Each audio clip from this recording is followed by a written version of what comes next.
ভাই গেল, মা বাবা গেল, মা গেল, আমাদের মা গেল। আমরা এখন কিভাবে, আমাদের মা চলে গেছে। আল্লাহ তুমি ওনাকে ব্যস্ত নসিব করো।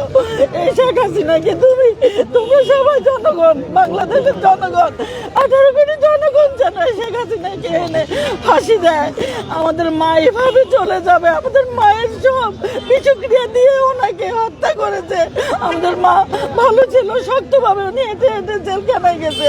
সে পরিত্যক্ত জেলখানা, যেখানে শুধু উনি একজন ছিল আসামি, সেই হাসপাতালে জেলখানা ওনাকে নিয়ে গেছে। উনি দেশ ছেড়ে যায় নাই, আমাদেরকে ছেড়ে যায় নাই। আপা বেগম জিয়ার সাথে কি কি স্মৃতি মনে পড়ছে? অনেক স্মৃতি। রাত্রে 2টা 2:30 পর্যন্ত সেই গুলশান অফিসে সুলতান আপা সহকারে আমরা সবাই পাহারা দিছি। উনি সুন্দরভাবে হেঁটে সিঁড়ি দিয়ে নেবেন।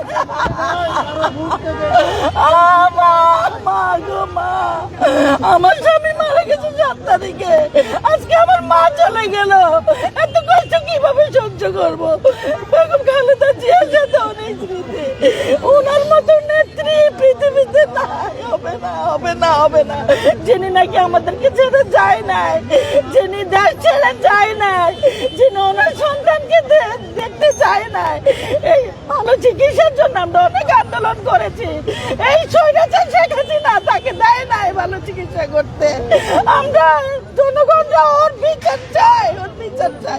ওর মৃত্যু এর চেয়েও কঠিন ভাবে হবে, ওর মৃত্যু এর চেয়েও কঠিন ভাবে হবে।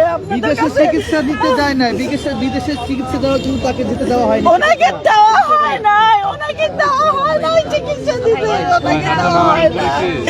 ওনারা আপনাদের মাধ্যমে একটাই আমি খবর দিতে চাই, ডাক্তার ইউনূস সাহেবের স্যারের কাছে একটাই কথা, যে ওনার শেখ হাসিনাকে এনে অতি তাড়াতাড়ি তাকে ফাঁসি দেওয়া হোক। আমাদের মাকে এইভাবে মারছে বিষক্রিয়া দিয়ে। আমাদের মা ভালো ছিল, আমাদেরকে এতিম করেছে, আমরা এতিম হয়ে গেছি, আমরা এতিম হয়ে গেছি। মা, আল্লাহ তুমি আমার মাকে বেহেশত নসিব করো। মা, ওনাকে তুমি ভালো রাখো আল্লাহ। এভাবে আমি আর কিছু বলতে চাই না।